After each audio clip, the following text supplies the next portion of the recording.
kilometer road network that we have. We have also RIDA, that is responsible for another portion of road network, and we also have Ministry of Transport. So in Murewa district, we have agreed that we are not going to leave the roads neglected. If Ministry of Transport does not have equipment during that period and their road, which they are responsible for, is in a bad state, the available equipment that council has or the available equipment that the other road authorities have are used to maintain or to rehabilitate a road, regardless of whether it's a Ministry of Transport road, it's a council road, or it's a RIDA road. There is the issue of sharing resources there to ensure that the road network in the district is trafficable. Okay, so these are some of the partnerships and the experiences that we have as a district of Murewa to ensure that we push the SDGs, because as council alone, we cannot push the SDGs. Partnership is key. Muito obrigado.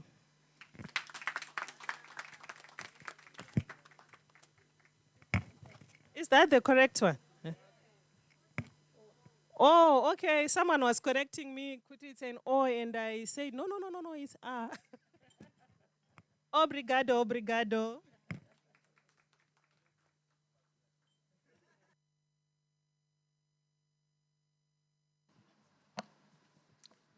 Thank you so much. Is it working? Thank you so much, Winnet, for that presentation sharing on partnerships for Murewa RDC. So, colleagues, those who have been listening, I have two questions. For those who have been listening, this is where we shall see who was listening or not. The first question is, how many MOUs did Murewa RDC sign with the partners? How many MOUs did they sign with partners? Huh? How many, Judy? 12. Let's give a pam-pam to Judy. She was listening. Okay, the next question is, how many schools did Murewa RDC complete working with the community? How many schools did they complete working with the community? Yes, yeah. 7. Yes, let's give him a pam-pam. Okay, any two people who have something to say about Murewa RDC presentation? What struck you most? What you liked most? Any two people who have comments? Yes.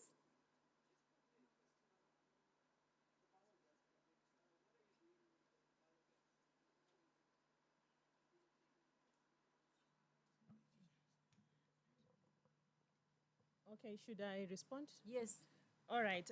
With the biogas, I mentioned the community-based organizations that we have that are into waste recycling.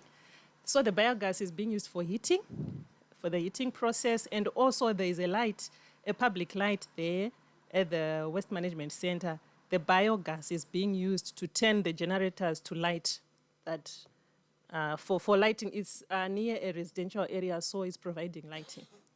Thank you. Thank you so much. I shall not take questions from my colleagues from Zimbabwe. You can follow up with colleagues from South Africa and Mozambique. If you are a Zimbabwean, I will not take a question from you.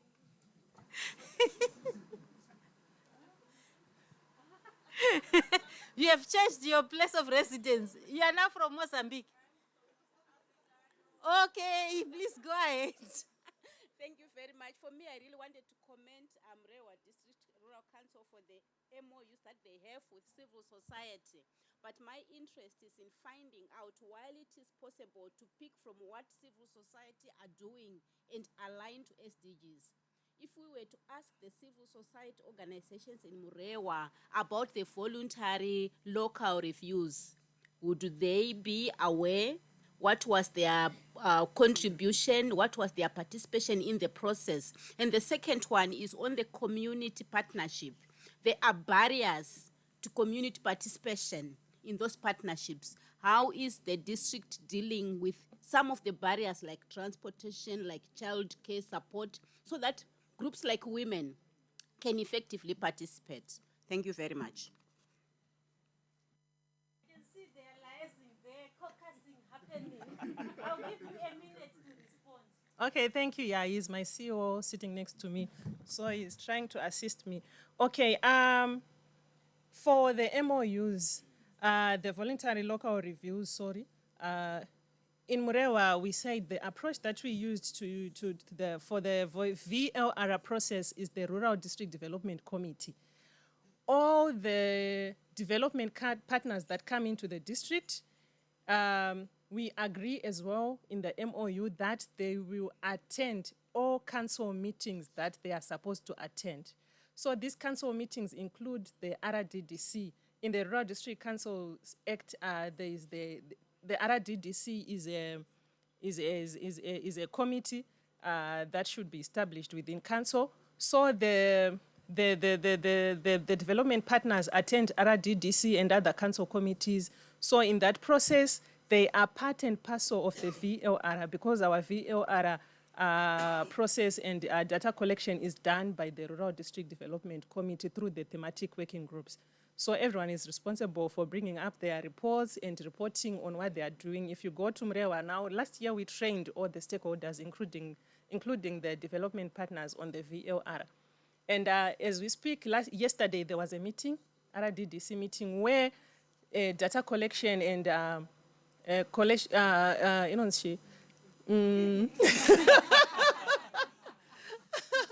the nearest Shona. Collection of data was being done by all the organizations through the RDDC committee yesterday, 6 February. So that's how we do it. They know about the VLRs. And the issue of barriers to community participation. As Murewa Rural District Council, we do not only do budget consultations that I was talking about, but we do quarterly citizen engagements. Every quarter, we go back to the community to try and build a relationship with the community, to try and make them know their obligations, why they are supposed to partner with us, the advantages and the challenges that we are facing as council, so that we work together with them as far as the projects are concerned.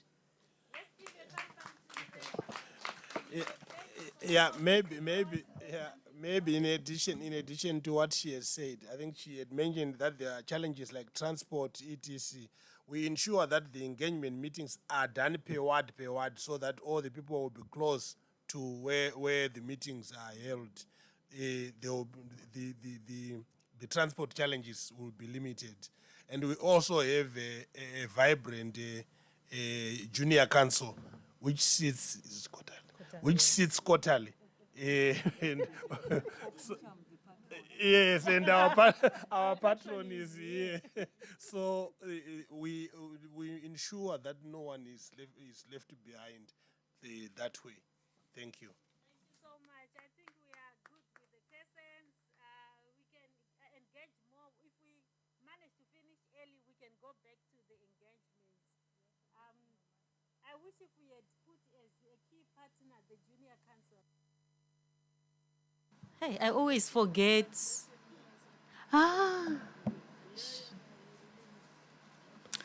Okay, let me stick myself here. Okay, thank you so much. If we manage to leave more time, we have further engagements on the partnerships with Murewa and the other colleagues, but we just want to move to the next presentation.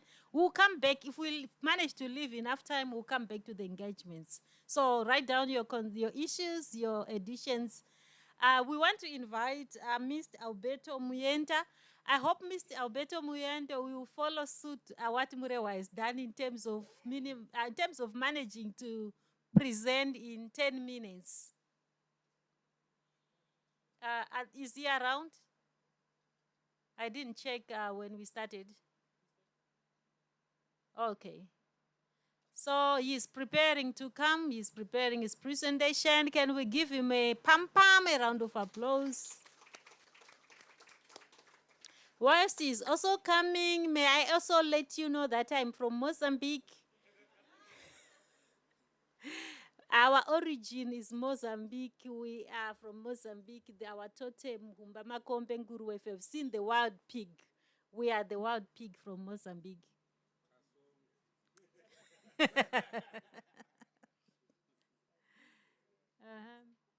Are we ready? Do you have the presentation? Do you have his presentation? Okay. Hmm?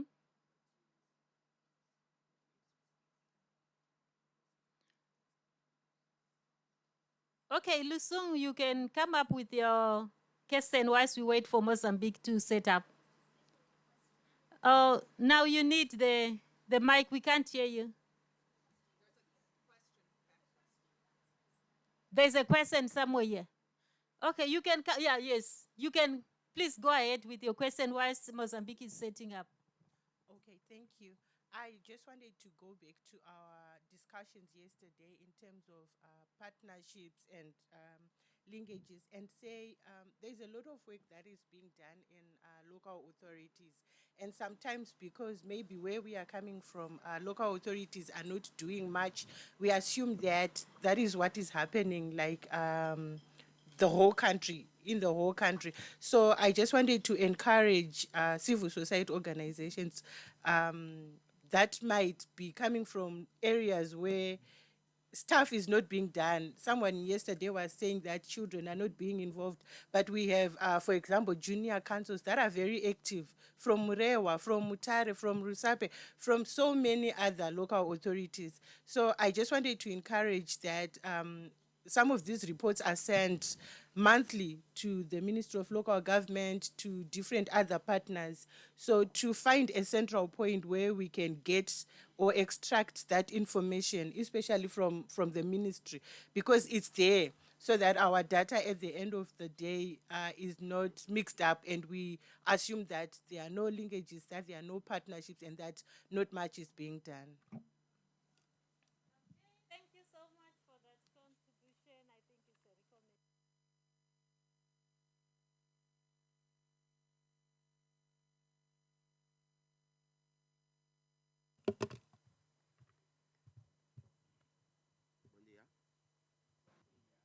Bom dia.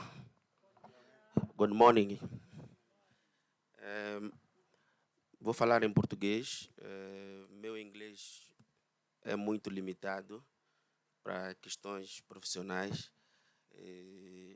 mas para pedir água, pedir comida, o meu inglês funciona. E vou passar a fazer a apresentação daquilo que são as atividades, experiências na província de Maputo. A província de Maputo tem a particularidade de estar engolida pela capital do país, não é?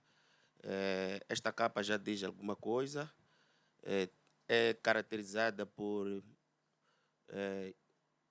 indústrias, não é? Agricultura e muito turismo diversificado, cultural, de marítimo e mesmo de interior.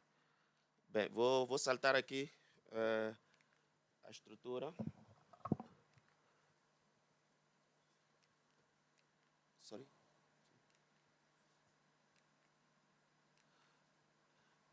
Como eu vinha dizendo, né, a província de Maputo localiza-se no extremo sul de Moçambique, né, para quem faz fronteira com a África do Sul, Suazilândia e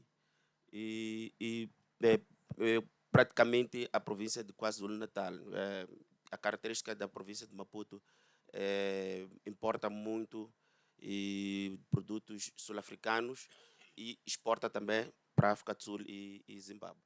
Temos uma área total de 22.693 km², né, com 50% da potencialidade para a agricultura. Temos a divisão administrativa de 8 distritos. Um deles já fez a apresentação aqui, que é o distrito de Boane, tem o distrito, isso é a parte municipal. temos 74 localidades, 6 conselhos autárquicos e uma população estimada em 2.570. Este é que é o nó de estrangulamento para a província de Maputo. A minha colega Adelina falou aqui que a província de Nampula tem 7 mil habitantes, 7 milhões de habitantes, e a província de Maputo recebe anualmente muita gente de todas as províncias. Quer dizer, é a 11ª província do norte para o sul e recebe muita gente da província. Então, há muito esforço que tem de ser feito nos diferentes ODS, desde a construção de escolas, hospitais, e integração de grupos vulneráveis, né, e disseminação de várias ações.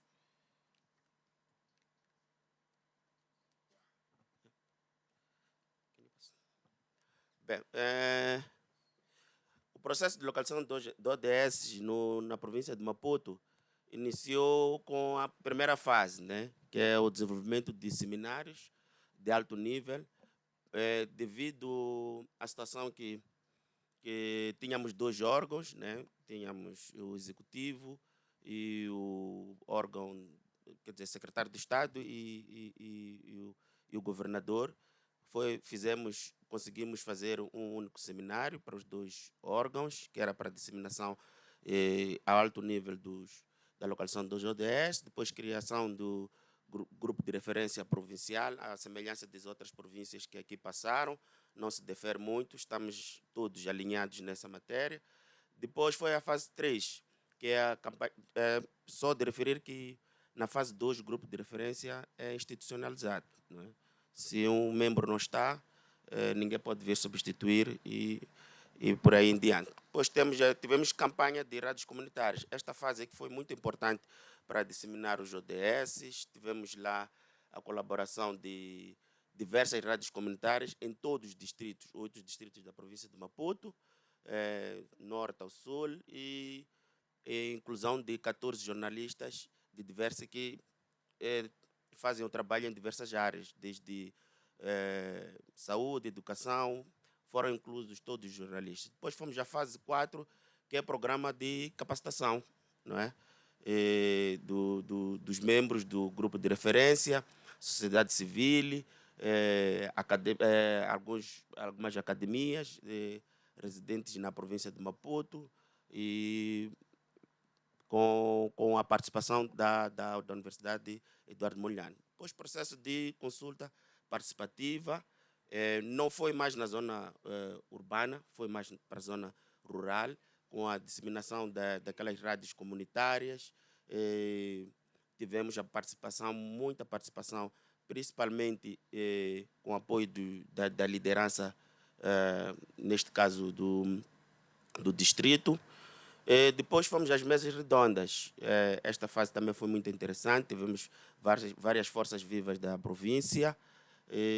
Depois, fase 7, comissões temáticas. E depois fomos à elaboração da estratégia territorial, que é a semelhança das outras províncias, que aqui, da província de Nampula e Manica, que apresentaram. Não fugimos muito. A estratégia territorial, estão lá todos os indicadores e os objetivos de desenvolvimento sustentável e alinhados, para dizer que a parceria que a gente teve para que chegássemos até a elaboração desses documentos são vários, desde os planos autárquicos, planos de provinciais. Contamos com vários parceiros, a Cooperação Espanhola, a PNUD, estiveram sempre próximos da província. Bem, esta é a viagem do processo de localização dos ODS na província de Maputo, né? Tivemos aí o primeiro passo, fomos ao segundo, promover um debate, né, a nível estratégico entre diferentes atores da província. Depois passamos para repensar os grupos vulneráveis, né? Trabalhamos muito com grupos vulneráveis, não queremos deixar ninguém para trás na província de Maputo. Depois fomos para a fase 4, integrar a respectiva gênero no processo de planificação. O gênero também é o nosso ponto forte na província de Maputo. As mulheres ocupam maior destaque em decisões na nossa província. Depois, fomos para identificar prioridades no território da população para um desenvolvimento inclusivo e integrado, a fase 5, depois o alinhamento, que é da estratégia provincial. Depois, temos aqui o guião para a localização dos ODS, está em fase da publicação o guião para a localização dos ODS, pelo apoio do PNUD, nosso parceiro forte, com o Ministério da Economia e Finanças. O documento compila experiências adquiridas na aplicação da metodologia de localização dos ODS, desenvolvimento sustentável, e particularmente na província de Maputo, este processo é fundamental para garantir que os ODS sejam efetivamente, né, integrados nas políticas. Não basta só termos o documento, é preciso que estejam lá, né, nas políticas de implementação. O documento apresenta exemplos concretos de como as províncias têm implementado ações necessárias para a efetivação dos ODS. Este estudo é muito interessante para a província de Maputo. A província de Maputo não quer deixar ninguém para trás. Este é um pequenino exemplo, vou ler mesmo. Como eu disse, temos aí 2 milhões de habitantes de população, então 3,9% de crescimento da população, como eu já vinha dizendo. Depois, temos aí acesso a serviços de saúde, com 89,9%. Depois, esperança de média de vida dos habitantes, temos 62,4 anos. E taxa de desemprego, 31,6%. Depois, taxa de analfabetismo, 13,3%. Rácio professor-aluno, 54,8%. Mortalidade infantil por 1.000 nados vivos, 47,5%. Depois, crianças com menos de 18 anos, vítimas de violência doméstica, temos 14,1%. Depois, prevalência da HIV-C entre os 15 e 49 anos de idade, 22,9%. Depois, casamentos, gravidez como motivo para não ir à escola, também temos essas situações, estamos razoavelmente em relação aos outros, 10,7%. Depois temos despesas mensais, capital, depois saneamento de dinheiro de forma segura, 32%, cobertura de abastecimento de água, 64%, mas este ano já passamos para 68%, ano passado, 68%. Depois temos habitantes de áreas urbanas, 71%, a província de Maputo é especificamente urbana. Depois, habitantes em áreas rurais, 28%. Depois temos aqui a sistematização da experiência de localização dos ODS. Está em fase, né, a publicação do documento que sistematiza a localização dos ODS. Vou falar especificamente o que é que a gente espera aqui. Essa sistematização será muito relevante para fazer face aos desafios atuais e futuros para o desenvolvimento sustentável, uma vez que extrai as lições aprendidas do processo de localização, descreve o envolvimento dos diferentes atores e as soluções encontradas, bem como alinhamento com os processos de instrumentos nacionais. Depois passamos para o relatório locais voluntários. A semelhança das outras províncias, a província de Maputo iniciou este processo com o apoio do PNUD, Cooperação Espanhola, nosso parceiro forte também, em coordenação com os 2 órgãos, executivo e representação do Estado, e a fiel colaboração do Ministério da Economia e Finanças. O grupo de referência sempre esteve lá, participativo, à semelhança dos ODS, nos GRLVs também. Este grupo de referência não só trata assuntos relacionados à localização dos ODS, mas também está envolvido nos GRLVs, elaboração da estratégia territorial, os planos quinquenais, plano quinquenal autárquico e os próprios LV. Bem, neste processo, importa referir que o alinhamento com a ENDE, a estratégia territorial e o estudo de não deixar ninguém para trás sempre foi fundamental para poder termos o relatório. Na província de Maputo, né, como forma de medir o progresso da implementação dos ODS, cumprimento das metas, este exercício tem permitido conhecer aqueles que não são os ODS prioritários na província, bem como identificar as zonas e as classes mais desfavorecidas.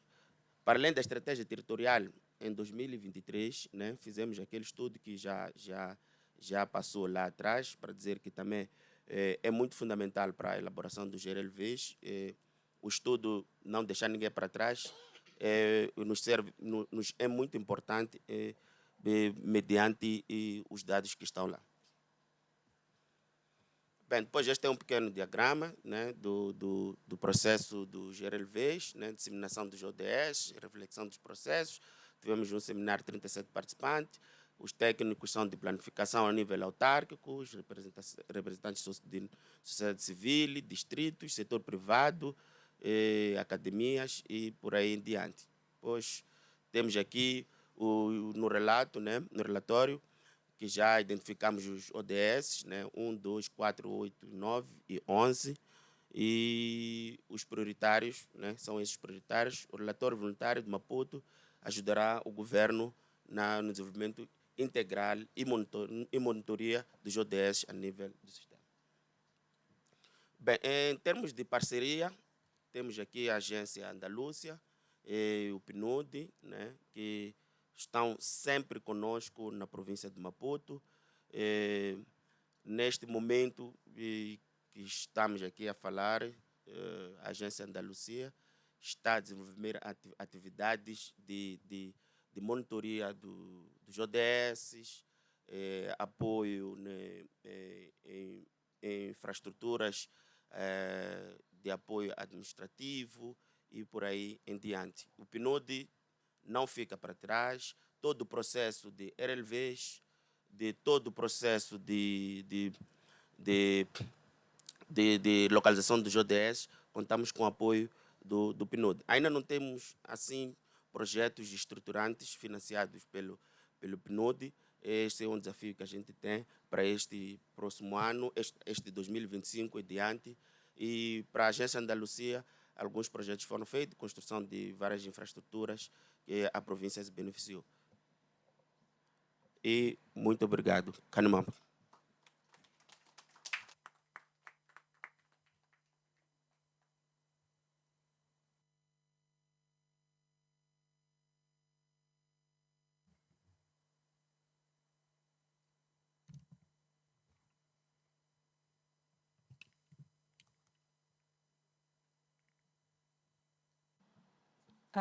Thank you so much. The presentation from Mozambique, well enlightening and learning from each other.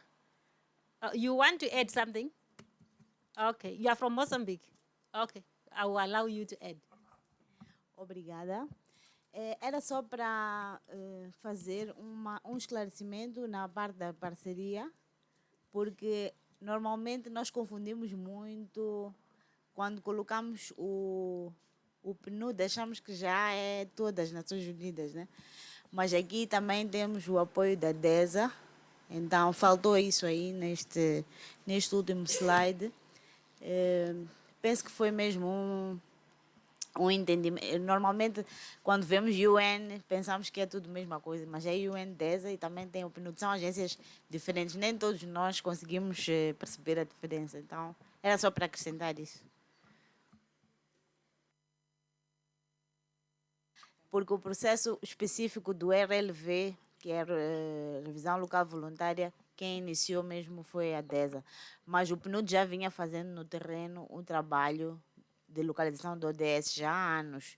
Então, por isso a nível local, às vezes há essa questão de confundir as duas agências.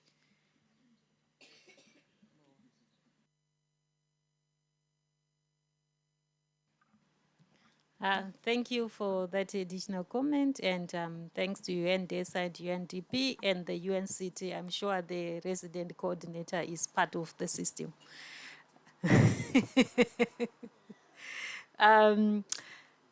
I just have a few questions also to just make sure we are all listening.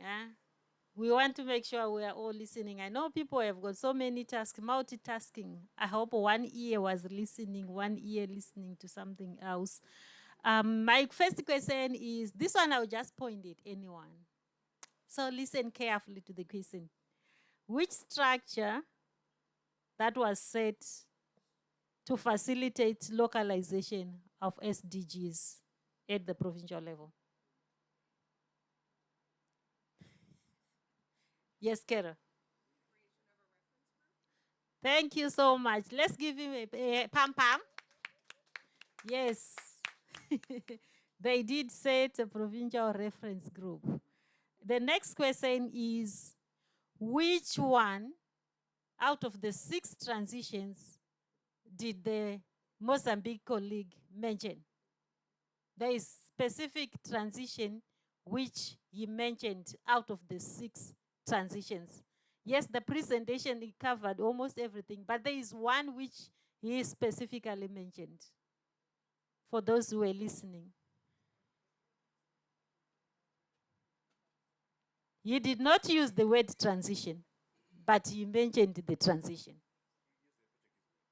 Huh? Carol? Thank you, thank you, thank you.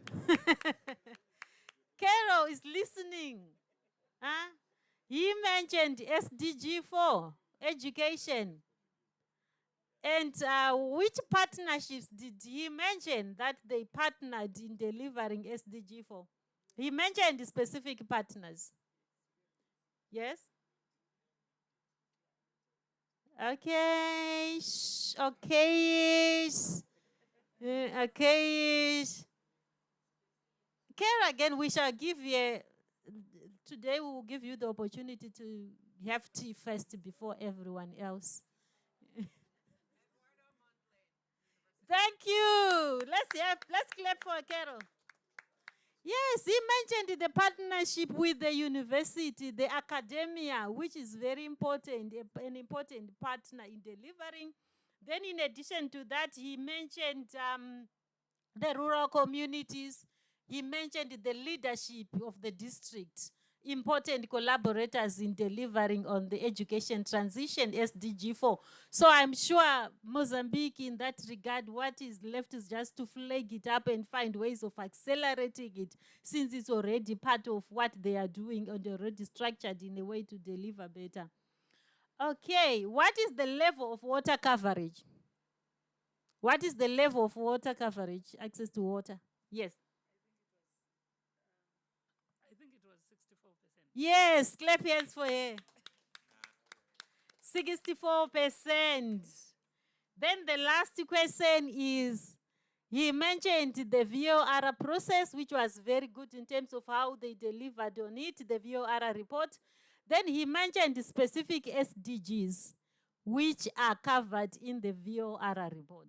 How many SDGs and which ones did he mention? Colleagues, which ones? He mentioned the specific SDGs, how many and which ones? If you can remember all, just mention one. Yes? Your mic, I think you are not.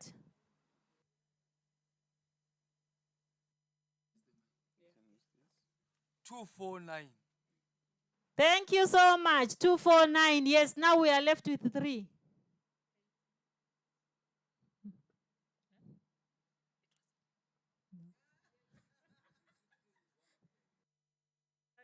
Uh-huh.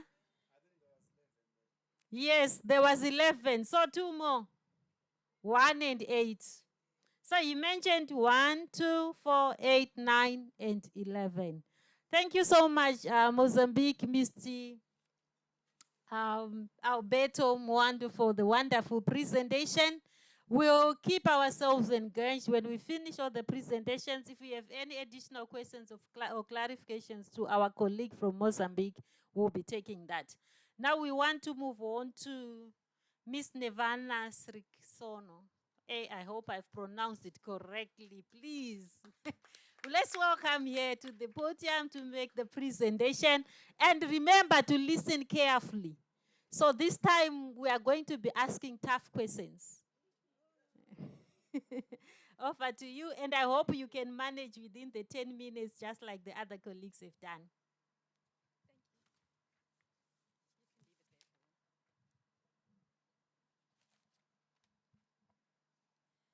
Good morning, colleagues. I've seen some nice pictures from our team that went to the Boma yesterday, so I hope everyone's refreshed and rejuvenated for our last day. I'll try not to be too long. I've taken an approach where I'm going to talk about particularly the partnership that we're here to listen about today. It's essentially a partnership that came about as a result of sister city agreements that we had within the eThekwini municipality. We've got 18 sister cities across the globe. There is a sister city agreement between ourselves and the city of Bremen in Germany. And Bremen had a sister city agreement with Windhoek in Namibia. We didn't have a sister city agreement with Windhoek. However, because of our good working relationship with them in the past, it led to this particular project that I'm going to talk about today. Thank you. So this partnership essentially, as I said, came out of the Sister City Agreement, but it led to a formal signing of a tripartite Sister City Agreement amongst our three cities. So Durban, Windhoek, and Bremen, and that was signed in September 2024. The project that I'm talking about precedes the signing of that Sister City Agreement. So we started working on the project prior to that. In August 2023 is when it kicked off, and then we had our first workshop in October, proceeded with data collection, etc., and then we released the final report on our findings late last year, and we presented it at the World Urban Forum in Egypt as well. Essentially, this particular partnership looked at us identifying a common set of indicators, SDG indicators, that all three cities could report on.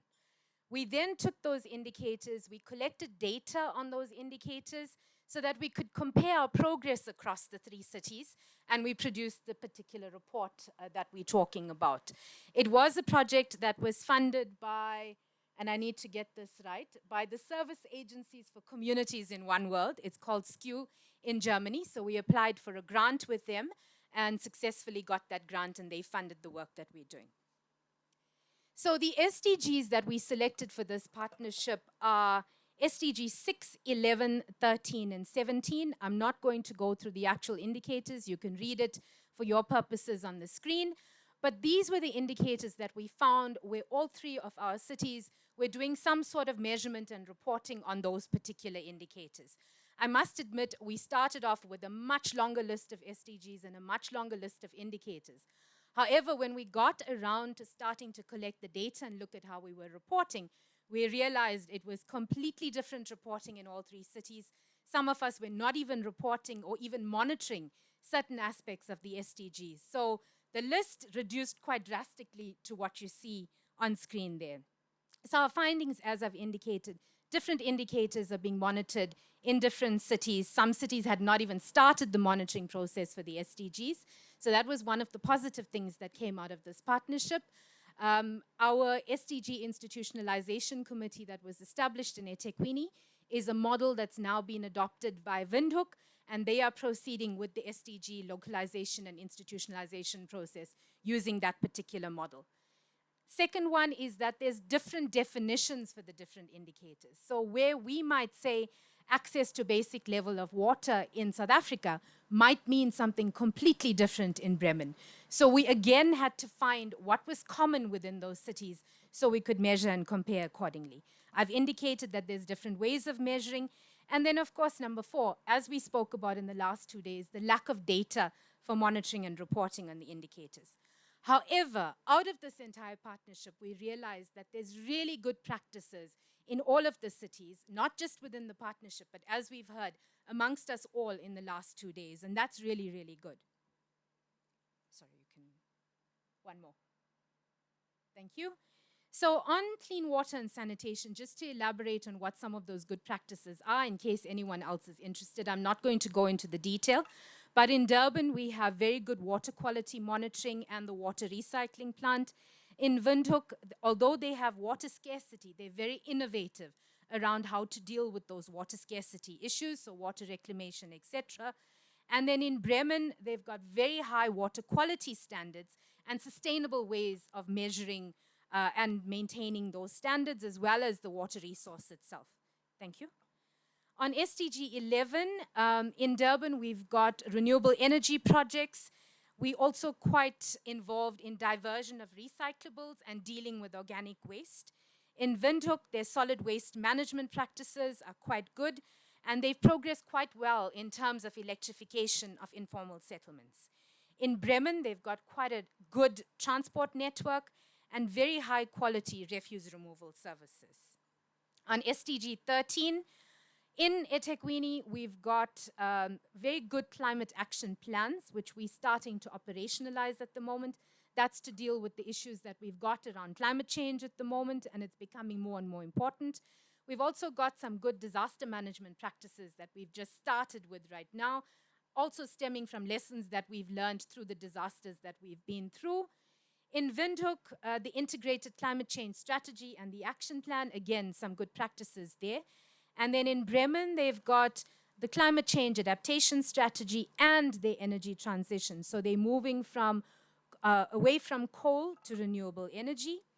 You can move, please. And then, of course, on SDG 17, we realized that at local level, this is very difficult for us to monitor and to measure in terms of quantitative data. So how do you monitor how successful your partnerships are? However, this was a very important SDG for us to include in our report because of how important partnerships are. So with this particular section of the report, we didn't go into detail on indicators. Instead, we spoke about the success of the different partnerships that we've entered into as the different cities, and of course, the tripartite partnership between Windhoek, Bremen, and ourselves. In terms of the conclusion out of this project and how do we move forward, we've realized that even in our VLRs, when we're including indicators, it's actually quite important to define those indicators and to include the definitions so that it's more valuable and useful. We're looking at how do we strengthen this tripartite cooperation as we move forward. Stemming from this project, firstly on the 4 SDGs that we chose, but also generally, we found many good practices. So as an example, in eThekwini, both Windhoek and Bremen were interested in how we do the community gardens and the urban gardening. So that's a project that we're taking forward into the future, and that's going to strengthen that sister city agreement between the 3 cities, but also help us to progress in terms of urban gardening within the 3 cities. The transformation of the trilateral partnership. So right now, a lot of it is on paper, although we have a very active sister city partnership with Bremen. We're looking at how do we then make sure there's actions coming out of that partnership? How do we intensify it? How do we make sure we all benefit out of that? So that's something we're looking at right now.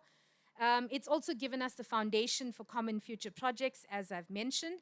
And then we're looking at how do we then scale up the projects that have been successful in each of our cities and replicate those in other cities. On the screen right now, I've indicated where you can access the report. Sorry, you can move. Where you can access the report. So it is available on the eThekwini website. That particular website also has links to an SDG comic book that we prepared. It's openly accessible. Anyone can use it. It's on issues of SDGs and how you can then use it for scholars, etc., to give them a bit more knowledge about SDGs. We've got some project-related videos on some of our SDG projects. There's some project write-ups on the SDG projects. And then, of course, the cities publish some journals and papers, etc., on the SDGs, data collection around the SDGs, etc., and that's also available on the website. I thought, whilst I'm here, colleagues, because it's work with Bremen, I did mention the digital twin yesterday. Once it comes up, hopefully not, okay. But when you get the presentation, you'll see a little bit more information about the digital twin and how we're intending to use that for planning in the city. I won't go through the details right now. But I wanted to also mention one other partnership, and I know it's not on the program, but based on the discussions the last few days, I thought I'd bring it in. We have a partnership with the University College London in London, and it's an academic institution where we're partnering with them to look at sanitation as the core SDG, so SDG 6, but looking at, as a municipality, if we spend budget on SDG 6, what are the synergies that we achieve with other SDGs? So in other words, which other SDGs does it promote? Which SDGs become the trade-offs? In other words, what are we not able to then work on? And then finally, where are the data gaps? So where do we really not know whether it's a synergy, whether it's a trade-off or not? That then led to the development of a prioritization model that we can use to prioritize budgets within the municipality. So the model is out. It's an academic paper, as I've said. It's also available on the website that I mentioned. Within eThekwini, we're now looking at how do we take that model and incorporate it into our budget processes so that we're able to action that and make it more realistic in our day-to-day work. And that's it from me. Thank you.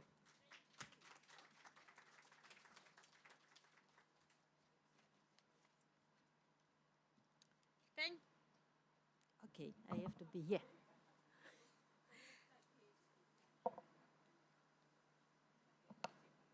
Okay. Thank you, Ms. Nirvana, for that enlightening presentation. So I hope all of us have been listening. As we agreed, now we're just going to point at people. I was once a teacher, and when we have a full class, you can do whatever you want with the full class. So our first question is very simple and straightforward. What is the agreement or the type of agreement which the colleague presented and which partners are in that agreement? This is very easy. They first give me the name of the agreement before you go to the countries. I need an orderly class. Don't just shout. Now that because you know Vinduk, you are shouting Vinduk. Yes, there is a colleague, Jamia. Unfortunately, my eyesight, I can't see the name there. If you can put on your mic. It's a tripartite agreement. Is that what you wanted? Yes. Tripartite. And the three cities are Durban, Windhoek, and Bremen. Thank you so much. Tripartite, you can add. Yes, my colleague, yeah, you wanted to say something. You can add. She mentioned the tripartite and the names, but tripartite, what? The complete name. Oh, you can put your mic on. It's tripartite sister cities. Thank you. Tripartite sister city agreement. When was it signed? When was it signed? Yes. 2024. Thank you. Give them a round of applause. 2024. Okay, now the next question is, which SDGs did they focus on? This one is easy. Which SDGs? Yes, Tawan. 6, 11, 13, and 17. Yes, let's clap hands for Tawanda. Thank you. Okay, our next question is, how did they agree to measure progress? What mechanism or how did they agree to measure progress? Yes. They looked at the set of indicators that were common among the goals that they Great, thank you. Give me a round of applause. Indicators. Okay, then the final question, no, not the second from last. What are the key issues that strengthened the partnership? From the presentation, what did you pick? What are the key issues that strengthened the partnership, that made the partnership work? Colleagues. She did mention. Yes. they spoke about the idea to share best practice among the three cities. Thank you. Yes, a round of applause. Yes, Judy. I think also agreeing on definitions of the indicators that they were going to be. Thank you. A round of applause. It's important to have a common understanding of what you want to measure and how you're going to measure in a partnership. What else? I think they also agreed to differ. because they mentioned the issues of where, at least for example, under, I think it was underwater, some were measuring quality, some were measuring access, some quality. So context specific, you can agree on a bigger issue, but within the bigger issue, context specific issues come in. I think those are some of the things which strengthened the partnership. We can all identify several factors, but I think the most important is to have a common agenda, agree on what you want to measure, how to measure, and the issues, and also being context specific. Which two transitions did he mention? Did she mention 2 transitions? Colleagues, she did mention 2 transitions. Oh, have we forgotten the 6 transitions? The 2. Yes, my colleague. Yeah, yes. Yeah? I remember the energetic transition. Thank you so much. Let's give you a round of applause. Energy transition. She mentioned energy transition. One more. One more. Yes. Oh, she mentioned food security. Oh, great. Thank you. I'd missed that one. Food systems. I'd missed that one. I didn't quite get it. But there's another one which was very clear and Digital transition. oh, did she mention digital transition? Yes. I think I missed it, that one. Yes, she did. We need. Huh? My neighbor here is Biodiversity. Okay, she did mention climate change. So climate change was very visible also in her presentation, climate change and the energy transition. So our message is really, once we are already implementing this, I think for us to make them accelerators is to really look at the different components where we mentioned what is needed to ensure that we accelerate them, like the policy environment, enabling environment, how is it? The resources, how are we bringing the private sector? How are we developing the bankable and the bankable project to make sure that they are sustainable, these programs become sustainable and they are relevant to our context. Thank you so much for the presentations. Do we have any burning questions, contributions before we move on to Moses? No, it's not Moses. That name is at the wrong place. Huh? Huh? Walter Love. Yeah, because the name is not the correct one. Whilst we wait for the chat here, you can go ahead. No, I think mine is not a question per se. It's just a comment to say that, yeah, they've done a lot of work on climate change as a Tequini. I think at one point they had a chairmanship for C40 Climate Leadership Group. So I think for cities, I encourage them to really lean up with the Tequini to learn as much as possible from what they've done. I think it was one of the first cities in the world to produce some of the innovative work around climate change, adaptation. So I think it's quite. We also learn from them as the capital city. They are very progressive and ahead of the curve in terms of climate change issues. Thank you. Thank you. What I also learned from them, what is interesting to me, is the collaboration, sister to sister, different countries collaborating to measure. I just thought about it. Is it possible, even like for local authorities, within the country, to have such kind of agreements, having Murewa RDC, Zhishawane RDC, and another RDC, coming together is maybe to be sister, brother, or I don't know. Coming together as different local authorities, agreeing on what SDGs to measure, what indicators to measure, and produce a joint, report. It might not be too many SDGs. It can be just agreeing, for example, on SDG 4 and agree as local authorities that we want to track this together and compare notes and compare our progress. I think it's good practice. Yes. I just wanted to add, colleagues, and it was not in my presentation, but maybe I should indicate. We've got memorandums of understanding with quite a number of academic institutions within our province of KwaZulu-Natal. There's about 10 of them. And what that allows us to do is to tap into the research potential of those universities. So that project that I spoke about with the University College London, we had phase 1, which was finished. We're on phase 2 of that project at the moment. And again, we applied for a joint grant. that grant is looking at us jointly assessing 5 types of non-sewage sanitation solutions to find which one is most acceptable both to the municipality and to members of the community.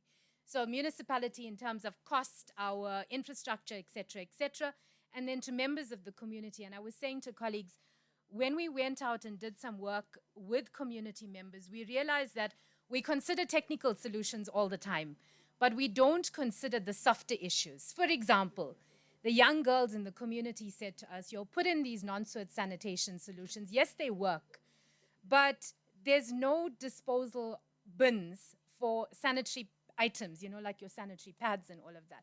And when young boys see them walking out of the toilets with these things in their hand to dispose of, they don't want to have anything to do with the girls. And it was such an eye-opener, and that came through via the work done by our academic institutions. So the next phase now, we're looking at moving it into phase 3, and again, we're applying for a grant.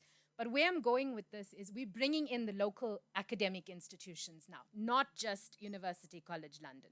So we've gone to our local partners via the MOUs, and we've said, right, this is what we want to do.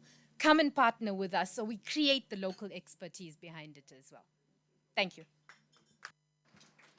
Thank you so much. And when you were speaking, I was looking at Silosius, I was looking at Motsi, and I was looking at the chief director. And I was saying, hey, this is a message to the Ministry of Public Service and Ministry of Local Government. What can deter you from bringing together the academic institutions? Really, I don't think you need the UN to convene academic institutions. You are the government. You can convene academic institutions, bring them on the table, share with them the agenda, and see how you can collaborate, especially pushing the research agenda forward. I think it's a good practice. Yes, the UN can assist, but we want sustainable solutions which are anchored in, the government initiatives. Hey, there's so much interest now coming up. How many minutes do we have?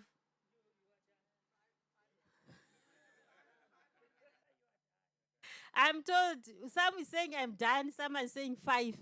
So, I think we'll give the 5 minutes, requesting 5 minutes to our colleague to have his intervention. Please go ahead. Morning. On my side, I'm sorry, I just jumped the train on the motion. But in terms of MOU partnership, on our side is so very helpful on the SDGs, especially our side here in Martin North, because this thing is going to us to engage the local authority, and then also it will make us to have some researches, and then also it will help us to have some capacity buildings, so that all those ideas, when they are implemented, they will really give us good, fruitful results. Thank you unfortunately, the name is not there. If you can say your name again and your organization, so that probably colleagues can get it. My name is Walter Ndlovu.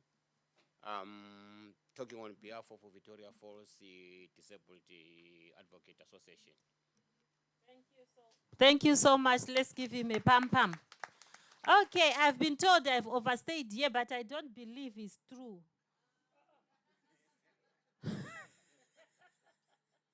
I think some people are cheating on me. Thank you so much, colleagues. It has been a very good session. Thank you, thank you, thank you.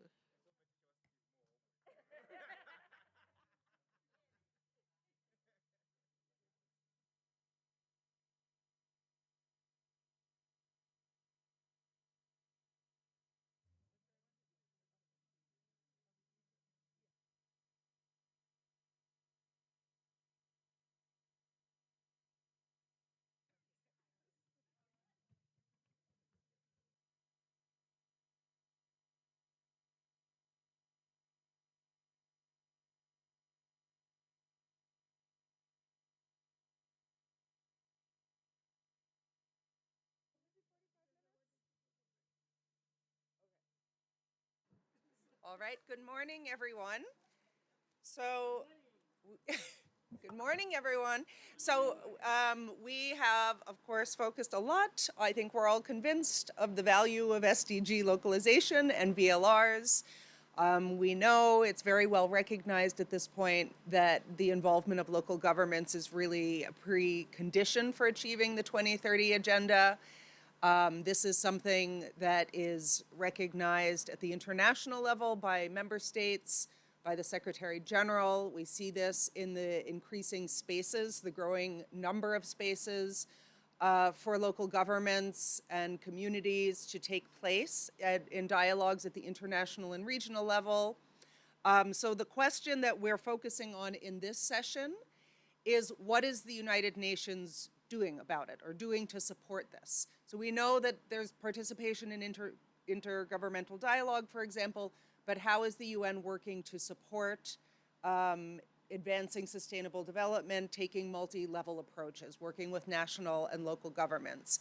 And we are going to hear from a few colleagues from the UN system today. As you know, we work at international level, for example, Amson and I from UNDESA, and we're going to be joined in a moment by a colleague from Habitat that works internationally and also nationally. We work at regional level. For example, Lusungu has shared about the work already of UNECA, and we work at national level. So we're also going to be hearing from a couple of your offices of the resident coordinator in your own countries. But to begin, I'm just checking on the presentation on the screen.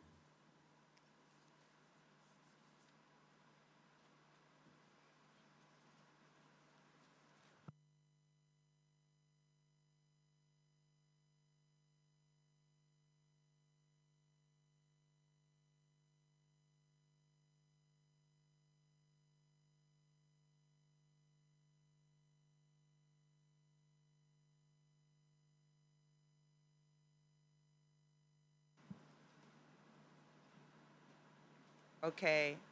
Our presenters for this session are actually all joining us virtually, and we're just connecting the screen. No, not this. We should just show the teams.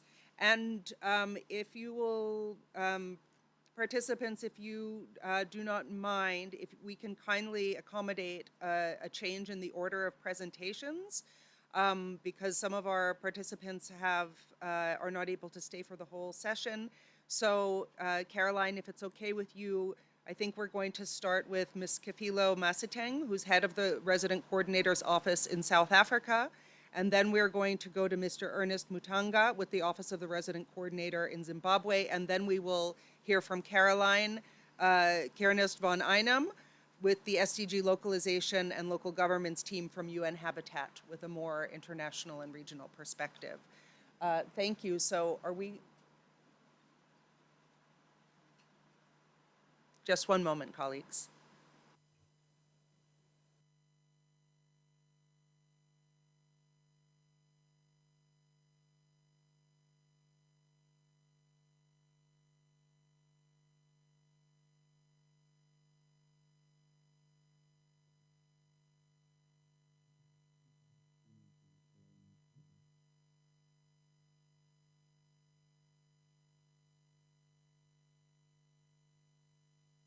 Okay.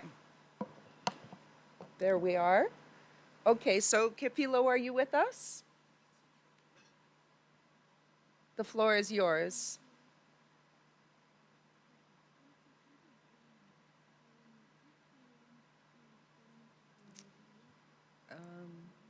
We can't hear you. Let's see. Let's see.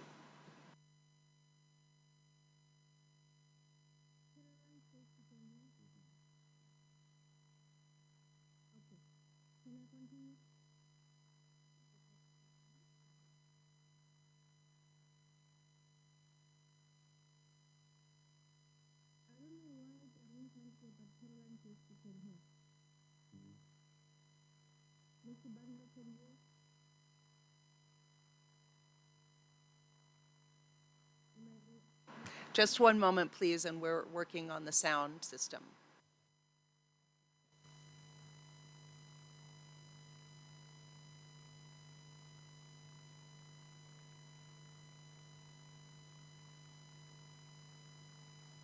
Kifilo, can you please say something? And we'll see if we fixed it. Hello. Yeah, we can hear you now. Great. Please go Okay. ahead. Thank you very much. How much time do we have? 10 minutes, 5 minutes? 7 minutes, please. That's a lot. Thank you very much. I just want to start with the creation of this work that has been done. We are very thankful for the journey that we have had with UNDESA, part of the work that has been done even in South Africa, in other African countries, particularly on the work and the localization of the SDGs, and putting to the forefront the issue of the work on VNRs, as well as now doing very well in terms of what we call the VLRs. And I just think the spirit of localization comes after part of being told that we are in a decade of action, the last decade towards 2030, towards implementation, but that also being termed the time for acceleration for the implementation of SDGs. And as such, I think the identification of the local government as the point where everything should happen was the best identification that has ever happened. And I think for us, one thing that we think should be able to be taken to the fourth is to make sure that the local government is capacitated and strengthened and supported to be able to undertake the work. I was listening to the SALGA colleague in terms of the work. There's a lot that they have really done in South Africa so far.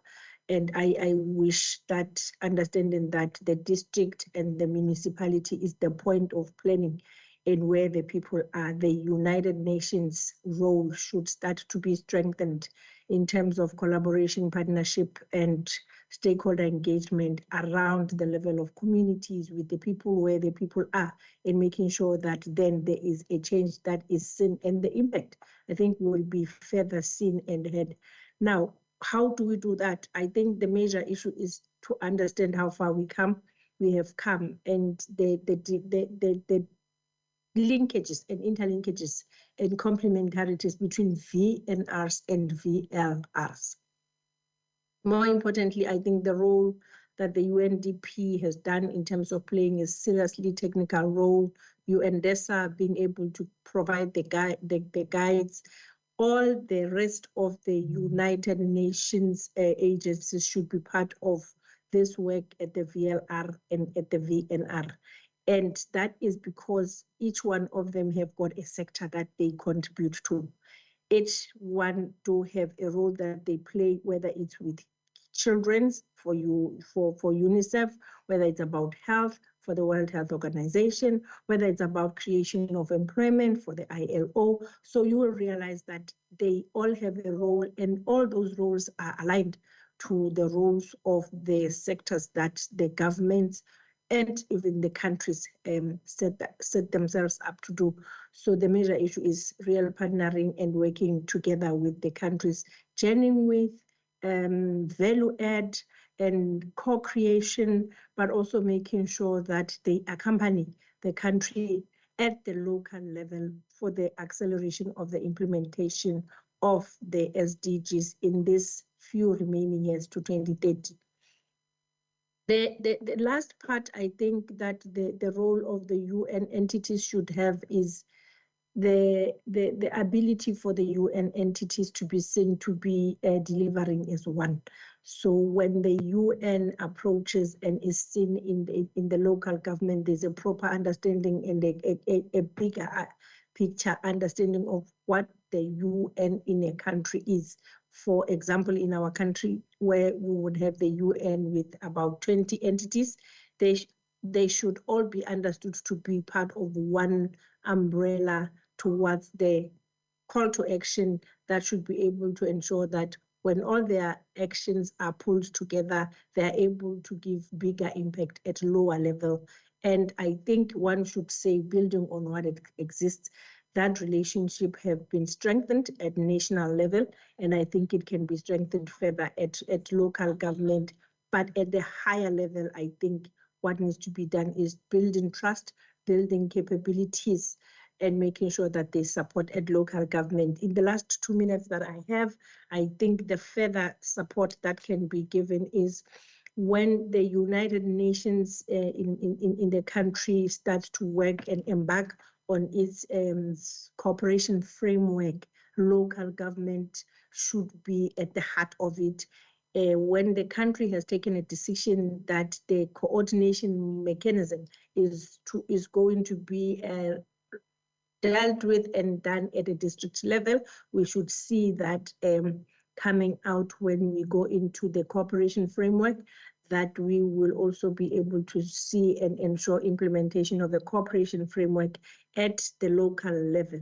What that would mean is when we come and then look for results and impact, we should be able to get the impacts and results at local level and would be able to account for the impact of localization of SDGs acceleration as expected.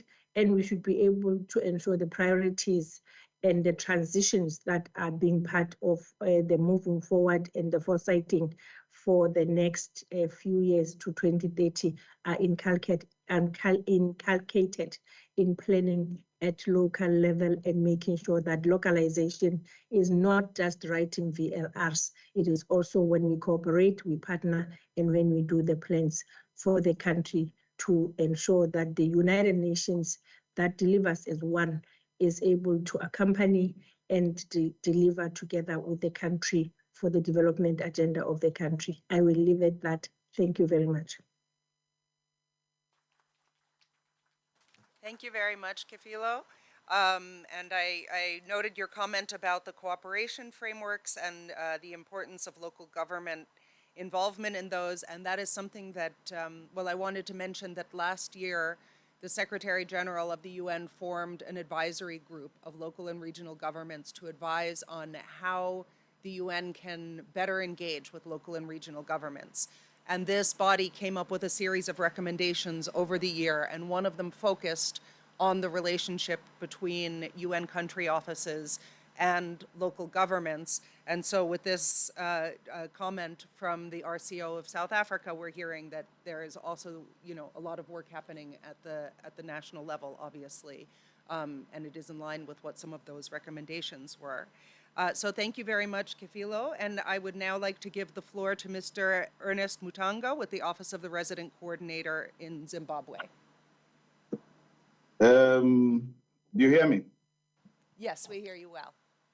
Yeah, good morning, colleagues, and apologies. This had skipped my mind, so I was running to go to another meeting, but I'll make a few remarks. After Kefilo has spoken, and she's spoken breadth around the coordination issues that we need to look at, delivery as one and evolution, I will limit my comments to just 4 issues, I think, and I hope they make sense. One of the issues that we need to look at collectively as the UN is the question of how we assist governments in scaling up some of the methods of addressing this VNR processes, local voluntary review processes. How do we assist them? Because as you heard, we did some pilots before. Some countries have done 4, some countries have done 5. Yet we have many local governments in many countries, and many of them are differently endowed. So how do we support governments to reach out to all local governments that need to have this process done? I think that should be a key strategy or a key item that we need to follow. The second thing is not only doing it, but advocating for the importance of doing it. Why is it necessary for us to do local voluntary reviews? How does it help government in meeting its development agenda? If it's not clear, if it's being done as a desk exercise, then it won't be helpful. But we need to advocate and show the value of doing local voluntary reviews. How does that help in sharing of resources, in implementing of programs, in supporting the local governments themselves, in devising their plans and projects that will address what they need to address in terms of their development needs. So that should be very, very key in the work that we do. The third element, I think, for us, and I'm not sure, I didn't look at the participation at this workshop, but I know I heard there was some civil society organizations. But who else was there with us? Was it only civil society organizations? Did we include academia? Did we include other key stakeholders that find value in what we're doing with the local voluntary reviews? If not, then it will be incumbent on us as the UN, because partnership is a key. This is why we moved from assistance frameworks to development partnership frameworks. We need to be able to bring everybody that needs to be in the room on board. And that will be a key challenge for us as the UN system going forward. And this is beyond national levels. So we need to understand the partnerships both at national level, because some of them exist at national level, but they're not necessarily the same at the local levels. How do traditional leaders become part of our process? For example, I didn't hear anybody talking about traditional leaders. In Zimbabwe, they are key. The village headsmen, how are they involved in this process of the local voluntary reviews? And lastly, and this is key, one is to find the funding necessary for us to do this across the board, but also ensure that it's sustainable, that it becomes part and parcel of the work that we do in planning in our respective countries. Kefilo has talked about devolution, and I think this is where we need to go. We've been so centralized in our approaches, many of us. What models are we going to use to decentralize our approaches? Some people talk about field offices, some people talk about embedment of staff in respective areas, but how do we devolve what we're doing at national level better to improve what is happening at the local levels? So those will be my key points for now. I wish I had looked at this a little bit more and then provided a more deeper analysis of some of the issues that I've raised here. But thank you very much for the opportunity. Okay, thank you very much for joining us this morning and for sharing your perspectives. I know that you are short of time, so I think I would now like to go to Caroline to share the perspective and the work from UN Habitat, and then hopefully we'll have time for some questions and answers before you go. Caroline, over to you. Thanks, Carol. I prepared some slides. Let me get those up. Let me just, I'm not sure I can see you anymore, but if you can just give me a thumbs up or tell me if you can see this fine. Yes, yeah, we can see. Amazing. Okay, well, thank you so much. First of all, yeah, thanks for Desa to inviting us, and it's always great to expand the collaboration on the capacity building in this regard. Yeah, I wanted to talk a bit about the multi-level approaches for sustainable development and SDG localization from the UN perspective. I'm part of the SDG localization and local governments team at UN Habitat HQ, and I think the talks already have kind of made clear that we need multi-level governance for the SDGs. There's no level that can achieve this alone. Before I kind of go more into what we're doing to support cities and national level, I wanted to point out a publication that we've produced 2 years ago on this issue, and it kind of really just highlights the different mandates, resources, and capacities that connect the national frameworks with the global goals, communities' priorities. So I would really recommend maybe having a look at this publication and Ordnance platform. What came out from this report are kind of the 3 different levels of multi-level governance, right? You have the vertical integration, horizontal, And then the stakeholder engagement, which is also something Ernest just touched about. Like, we really need to involve people into this process. And one thing that came out from the report as well, that the reporting aspect seems to be going quite well, and that's the voluntary local reviews, the voluntary national reviews. They already kind of implement the different levels quite well. So for example, here in 2024, around 60% of countries that produced a VNR said that they actually involved local and regional governments to like a medium or high level. So when we're doing these reports, there seems to be communication and collaboration, but Kafilo also said we can't just be doing this to be writing reports. So what comes next? How can we connect this to action, and how can we build upon these efforts to really create impact? And this is where I wanted to highlight two initiatives that we're currently working on that I think can be quite innovative in this regard. So one is the SDG Cities Global Initiative, which is really kind of our program to guide cities through the SDG localization process. So that can involve a voluntary local review, but it kind of doesn't stop there. It expands beyond that. And then another initiative is the Partnership Platform, which is a joint initiative with the Italian Ministry of Environment and Energy.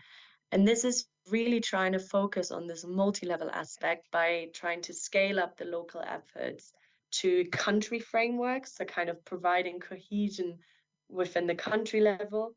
And then it's implemented in different countries, so trying to connect the global perspective there. I'm going to go to a bit more detail for both of these initiatives now. So SDG cities, if we think of it as the process that localizes the SDGs, we kind of have pinpointed a couple of the steps that may be involved in that process here. I want to highlight that these are kind of split between a data element, then planning, and then action. And these are all important, right? We can't do one without the other. And these can happen at the local level, national, global, but also obviously backwards. So it can go in either direction. A tool that we have developed for this process that I think is quite key from the conversation that we're having is an alignment between different frameworks and kind of indicator tools. Because we have the SDGs, we may also have the urban monitoring framework, there's local plans, national plans, and sometimes they measure quite similar things, but we call them a slightly different name, which makes it incredibly hard to kind of speak the same language across levels and detect whether there's overlap or synergies. So what we've done at HQ is we're still working on it now. We keep on trying to expand a kind of master sheet that aligns the different frameworks with each other. And this tool here, which I'm happy to share, it kind of aligns, you're able to put in your own indicators and it automatically aligns them with the SDG or a monitoring framework indicator. So that's quite helpful to speak the same language. Another tool that we have is the City Scan tool, which that brings in the stakeholder engagement again. It's connected to Kobo Toolbox, which you can have on your phone or on a tablet. And this tool is really designed for people to walk around a place, speak to the community, speak to local members, and you're able to record their answers right there and then. And they get mapped onto this map, and you can do data analysis straight in this interface and already tease out some things. And I think this is a really great way to connect with really the localist level that there is, the residents. Another tool that we have is then kind of transforming what we've recorded, the data, into planning and action. And this is kind of a form of figuring out what can we even do. So the diagnostic of institutional capacities, which are sometimes not that clear at local levels, right? It's a bit harder. There's different levels of control over funds, of policies, laws, independence. So these tools allow you to kind of assess, how are we doing? What are we in control of? And where do we maybe need more support? And that could be from the national level or from other sources as well. And then lastly, a thing that we're trying to emphasize and be a bit innovative with is really trying to turn this into action. We have two tools at the moment that we try and use for that. One is the rapid own source revenue analysis. So this lets local levels assess how much own funding revenue do we have in our capacity, and how can we get more to fulfill the plans that we want to implement. And then the second tool is connecting the action again to the SDGs to see where the biggest impact is. Okay, leaving that behind. Oh no, not yet. I wanted to say that this is all kind of summarized in our action-oriented voluntary local review methodology, if you want to have a look in that. And that in itself was quite a collaborative, multi-level process. So there's some of the partners here who we worked with, and I think it was a really successful collaboration. Okay, moving on now to that second project that I mentioned in the beginning, the partnership platform. So the emphasis here is on multi-level governance. So it's funded by the Italian Ministry of Environment, and they're trying to kind of bring this local level to the national by focusing on policy coherence and by creating this global knowledge exchange. So at the moment, they're implemented in these 5 countries. And there's a lot of twinning going on, thematic workshops, learning exchanges, especially in Senegal and Tunisia at the moment. I wonder whether it could also be quite interesting to connect it to the experience here in more Southern Africa. So that could be an interesting thing to explore. But yeah, that's kind of where I wanted to wrap up. Just a little bit of a whirlwind of the things that we're trying to do. And yeah, interested to hear your thoughts about that. Thank you so much, Caroline, for sharing about the SDG cities and about the partnership platform and all of the incredible tools that Habitat has developed in recent years that can, I think, be very helpful to the national and local governments that are in the room. I want to turn to the floor now to see if there are any questions you have here. UN country offices, you have UN working at regional level and at the international level. And so we're wondering if you have questions for us. And I wanted to point out that in the program, there are a couple of guiding questions for this session that are actually a little bit more directed towards you than towards the speakers themselves. So the first is, what further support is needed from the UN system and development partners to effectively complete and follow up on the findings of your voluntary national and local reviews?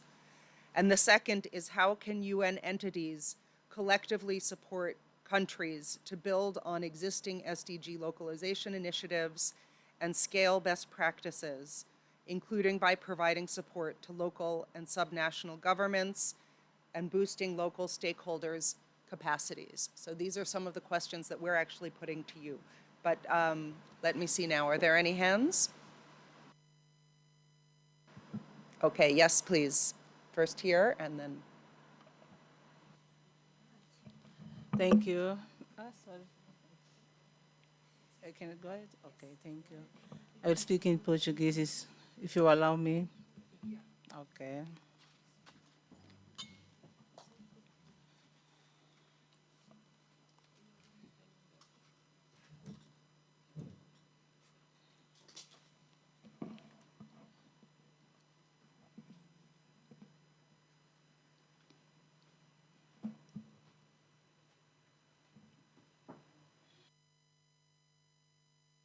Please go ahead.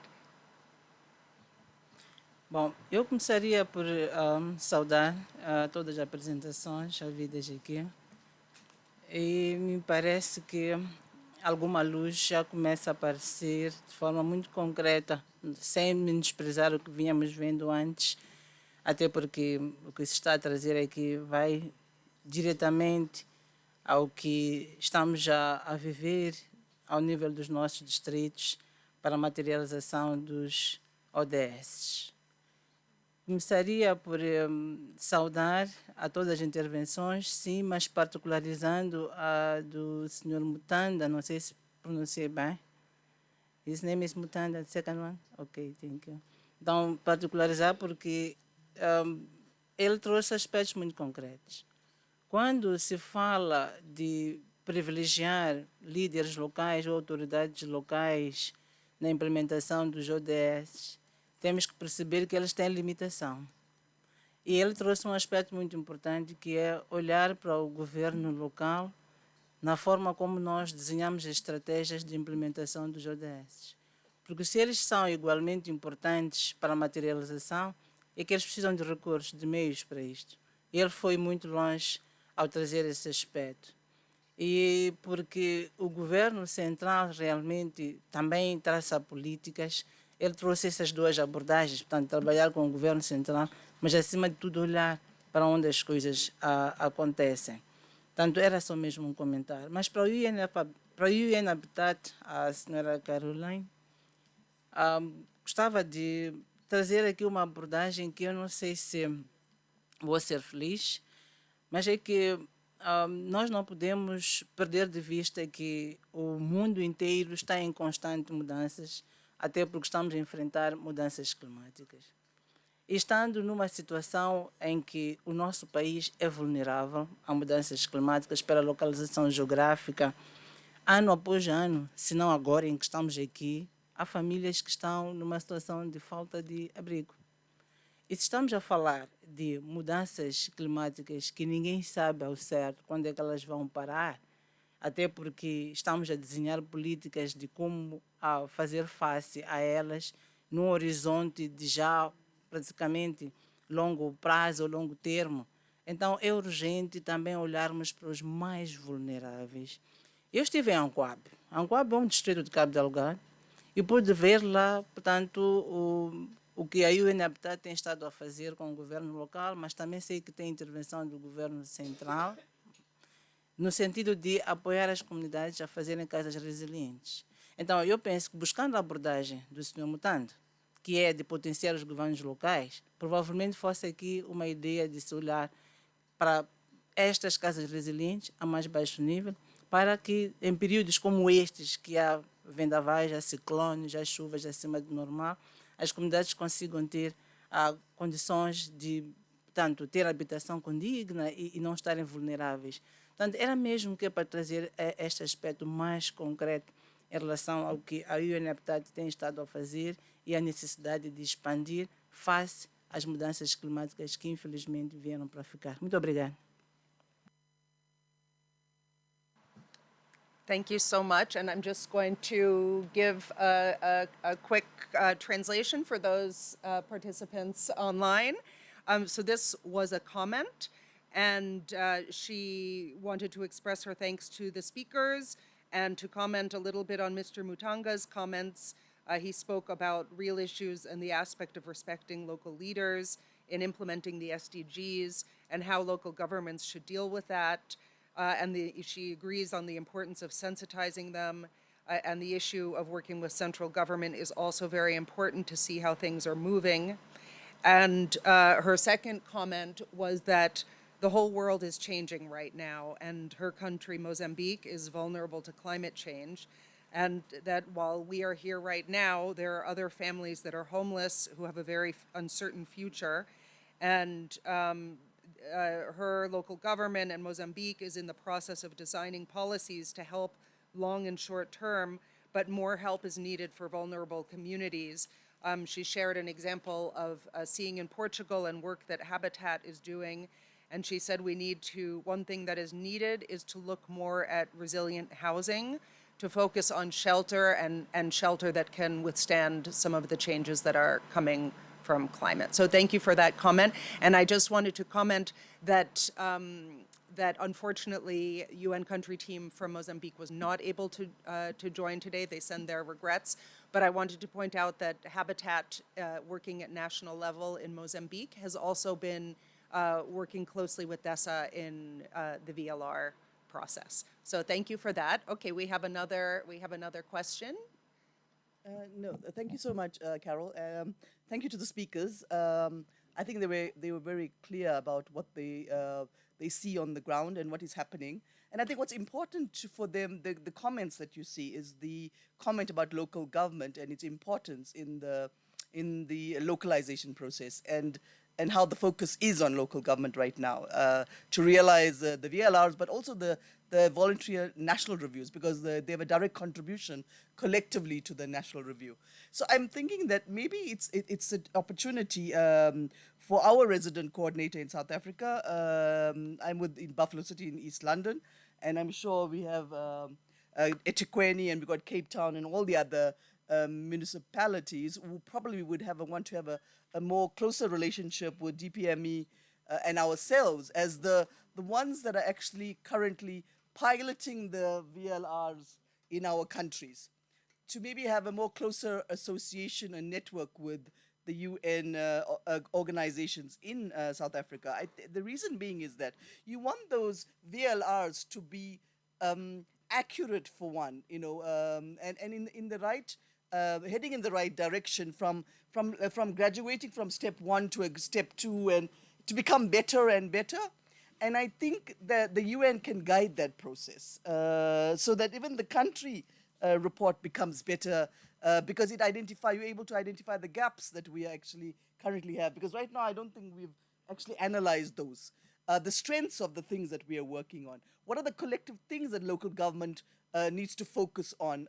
The 6 transition areas, for example, I don't think all municipalities are aware of those 6 transition areas. So I think that's important if we want to get the next generation of municipalities in South Africa to be doing this. I think it's very important that we have a closer relationship with the UN coordinators in our country, because I really think that I'm sorry, I haven't seen many of them with us, except for, I know Carol very well, but I don't know the others so well. And I'd like to have a better relationship with them, so that I can ask questions, when I have, and maybe to actually even I want to better my VLR, to make sure that I'm not leaving out anything, and that I want to make a bigger impact, I think. So I think the same with the other municipalities. So I think we'd welcome that. We must thank Salga, though. They've really brought municipalities in South Africa together. And that's the reason why we actually are where we are with our VLR. So we must give them the credit for that. But of course, we would like to have more interactions with our local representatives, if we can. All the agencies that are there, I mean, how do we get them all together and work with them? I think that's the idea, so that we can convince others. I think it's about a multiplier effect that you want, and I think that's what's going to turn turn around the tide for South Africa as well. Okay. Right, thank you so much, Carol. Yeah, thank you. And South Africa RCO has taken part in has contributed to the workshops that have been organized with National Planning Commission and DESA and UNDP. And UNDP has also been extremely active in South Africa. But yes, I think the question of more systematic, this is something that the UN is really grappling with right now, is how to relate to local and regional governments, because there's really been kind of exponential growth in the focus on SDG localization, the participation of local governments at the UN. They are what's called a major group. So they're a group that has a structure for participation at the UN, but they're now a series of special events, for example, at the Local and Regional Governments Forum, which takes place at the High Level Political Forum every year. But there is a bigger question about how this is going to continue to be shaped in the future, and that goes at all levels, from international to regional to local. Yes, we have a question. Yeah, Carol, I think I want to write on the last comment, and exactly to link from that, probably to sort of guide the UN family around what could be very important in cities. For me, I know the colleagues from Mozambique have spoken about resilient housing. For Tswana, it could be probably energy resilience. Harare, it could be probably water resilience and things like that. So, and when you look at the Sendai Dialogue principles, it's one thing probably that the UN family can sort of look at from those principles and say, how then do we calculate at a local level city resilience as a lens? And then when you then look at all the thematic or some of the mandates of the cities, how then do we strengthen that? And it's a very complex question given the polycrisis that is developed in cities. For example, in South Africa, you can talk of water and water, energy, and it goes on like that. So it could also become probably a galvanizing sort of thematic sort of focus that then needs to be looked at. And of course, to say how then do we coordinate at that level? Because I think there's one issue to develop policy at global level, and then the way you localize, for example, through the SDGs, and then you sort of have an ambition to say, going forward, this urban project could be a monumental failure if we then don't look at resilience into the next future. Probably to look at Cape Town, how they've developed their resilience strategy. It will be very important for cities or municipalities or districts around to also visit them at their website and see whether that could not be something as a hook or a lever to go in from the transitions. Thank you so much, Carol. Thank you very much. Are there any other comments? Oh, yes, I see one in the back. You don't have a mic? One more.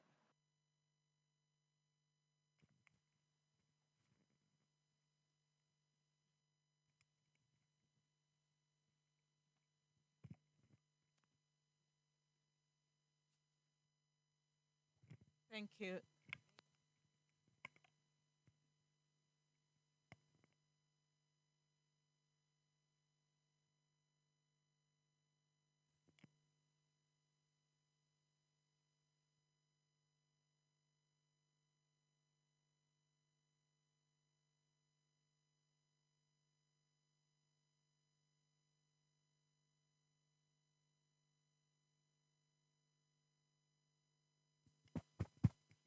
Thank you very much. I think when the colleague from the RCO in South Africa spoke, I just got an aha moment in terms of what the UN should be able to do to drive localization of SDGs. And when I sat here, I just thought to myself, there is an assumption that we actually, as the UN, understand localization of SDGs. And here I'm speaking as the greater UN. I think we probably need to go back to the basics.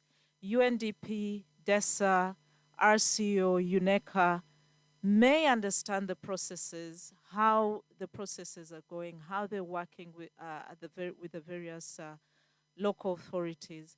But I don't think that's the case for all the other agencies. And I think that we may need to start there first and bring on board everybody within the UN country teams. As the colleague said from South Africa, she knows Carol, she knows probably the RCO, but she doesn't know all the other agencies that are sitting in the country team. And I think we need to go back there first and get everybody on board, and not just the heads of agencies, but for the technical people to understand. Because who works with the local authorities? It's not the heads of agencies per se, but the technical experts in these agencies. I think that's where we need to start, get the work going in terms of awareness of the processes, how the authorities are working already, because I'm not too sure everybody gets that. And then we will be able to also influence the cooperation frameworks. I think a number of us, at least on the continent, might be about to go through the second iteration of our cooperation frameworks. And I think this is where we need, because that's the tool that we're working with government to push for the achievement of the development goals. And I think that's where then we need to look to see how do we put that into our cooperation frameworks and then implement that through the cooperation frameworks. Thank you. All right, thank you very much for the very good suggestion. Let me turn now back to our panelists to see if they would like to respond to some of the comments and questions so far. Kefilo?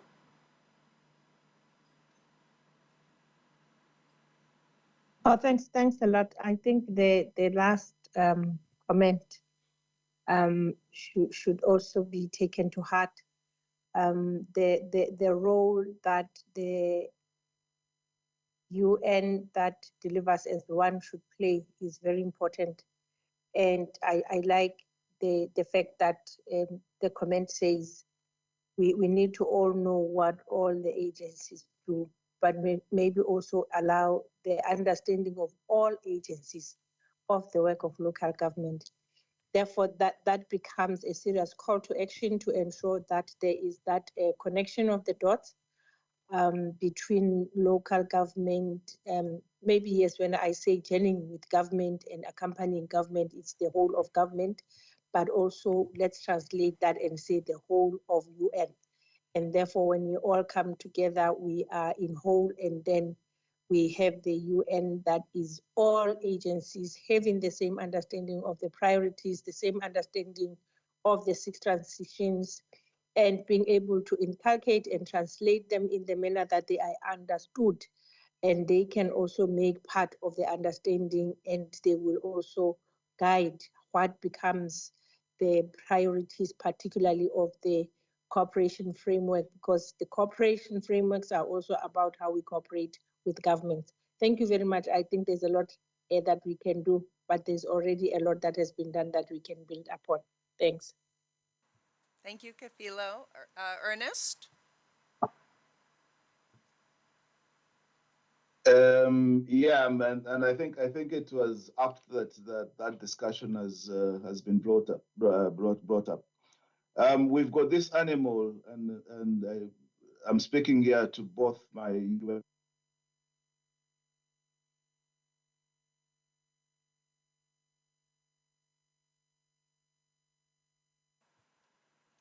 Ernest, I think we've just lost you.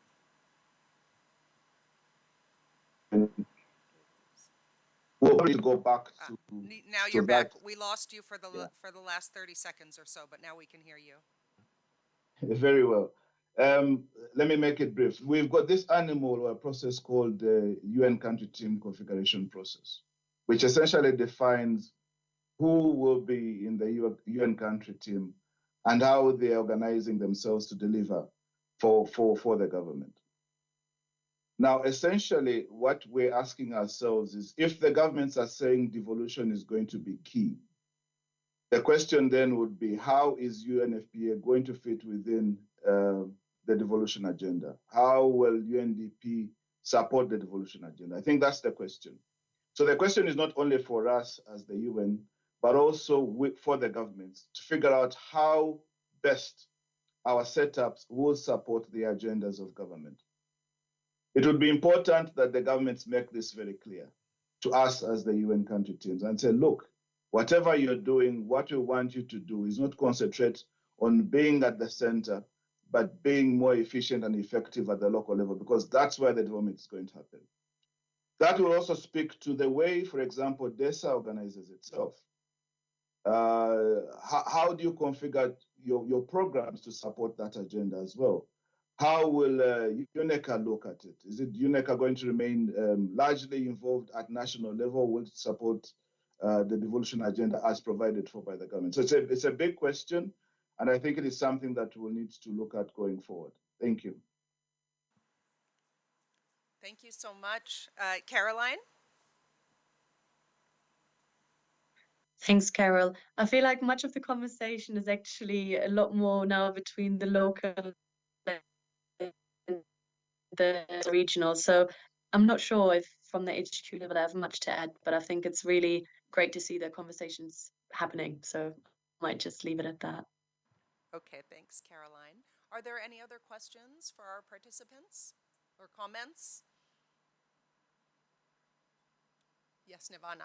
Thank you, Carol. Maybe just to add, and I don't really want to be the last person to speak, but something that's occurred to me is that we have common sets of challenges in most countries and cities. For example, data collection. But our mechanisms and processes that we're trying to put in place seem to be a bit disjointed. So 2 of the questions on the program ask, what can the UN do for us? And my suggestion is we find a way to coordinate finding solutions to those issues. So for example, on data, what does good data mean? What is involved in collecting good data? There's data that's required, and then there's data that we're collecting that we don't really need.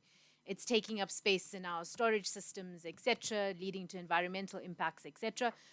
So my suggestion is that we try and coordinate amongst all of the different agencies to come up with programs to deal with that. Even things like nature-based solutions, we're not incorporating those effectively into what we're doing as cities. But what does that mean again? How do you incorporate them? Where do you start? So back to basics is what I'm suggesting in a coordinated manner.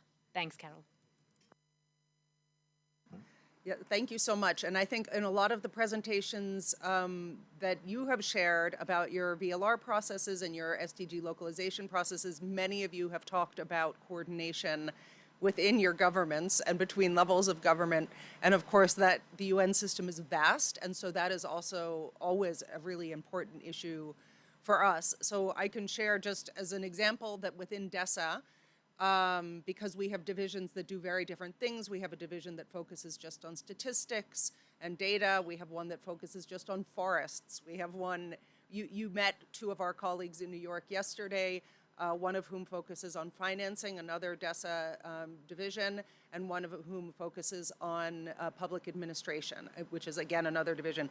So we have formed an interdivisional working group on SDG localization, so that we can coordinate our efforts, and even when we're not working on precisely the same issues, we're all aware of what we're doing and in what parts of the world, and we have common goals amongst ourselves. But this is also something that we do. This is also something that we do across the UN system. So, for example, working with Habitat at the international level and Lusungu and ECA at regional level for the work that we carry out in partnership with different African governments, for example. That is something that we discuss with them and plan with them and often partner with them. And there is also a new, not entirely new, but a growing coalition called Local 2030 Coalition.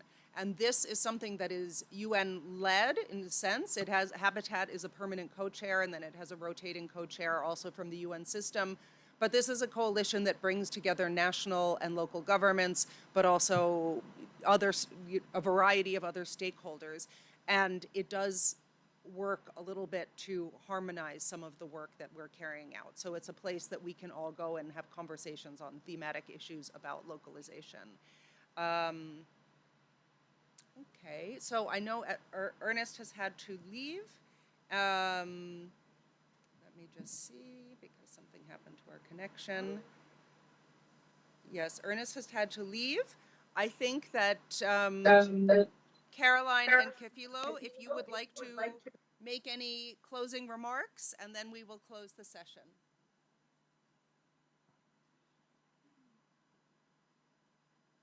From my side, really, I think we can only wish all our local government leaders and hope that the support and the capacity that is required can be able to be brought to the fore.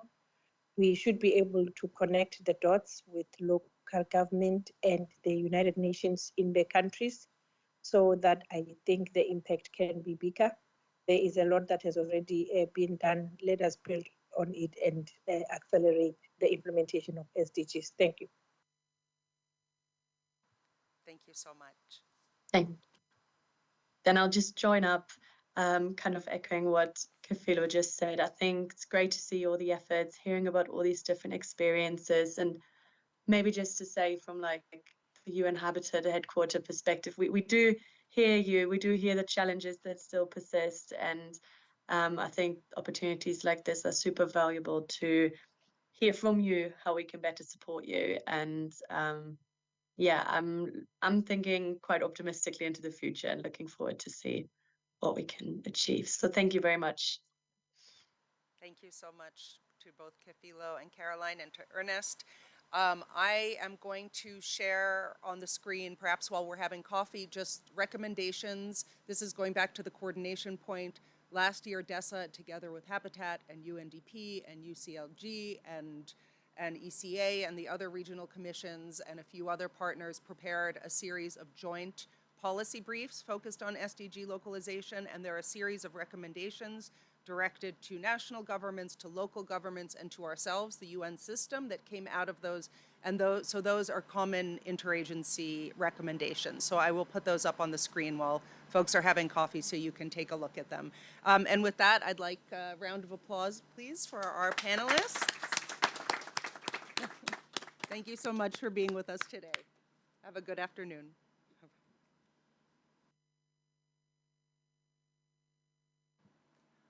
Okay, we're now going to break for tea.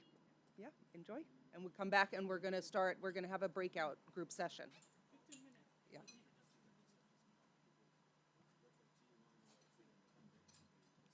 Yeah.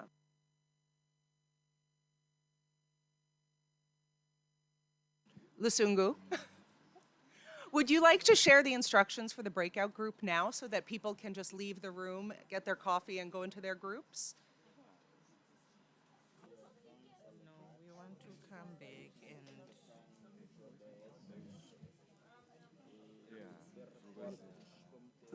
Okay, whilst Lusung is coming through, there is one announcement. Hey, a special announcement for that matter. Okay, we have some massage. Massage. I mean massage. I know you have had, the past 3 days have been hectic and you may just feel like, I may just need a massage, right? So we have a team that is actually out there by the lawn. So as the moment you are grabbing your cup of tea, you can as well have a chat with them and book your appointment for a massage. Yes, thank you. Over to you. Okay. Hold on, before you go, hold on. Wait. Okay. Attention. Hello, Amson. Okay, before you go for your coffee break, we have a breakout session that you can start after you finish your coffee. You'll have from 11:15 to 12:15, and you'll work with your countries. So Mozambique, Zimbabwe, South Africa. You'll sit in your groups. You can talk outside. You can find space in here. And this final session is thinking about the next steps and actions to be taken on SDG localization in your countries and how to foster VLR and VNR linkages. There'll be 2 specific questions that we'll have on the screen. I'll read them out now, but then they'll be presented here so you'll see them after your coffee. So the first question, what next steps should be taken to advance SDG localization across your country? And what is the role of national government, local government, civil society, local government associations, and the private sector? And the second question will be, can you identify 3 areas of capacity building to facilitate these next steps? Again, we'll have these displayed on the screen. So enjoy your coffee and you'll have until about 12:15 and then you'll have a report back time. Each country will have 10 minutes. So make sure you have someone who can report back in your groups. Assign a rapporteur. Thank you.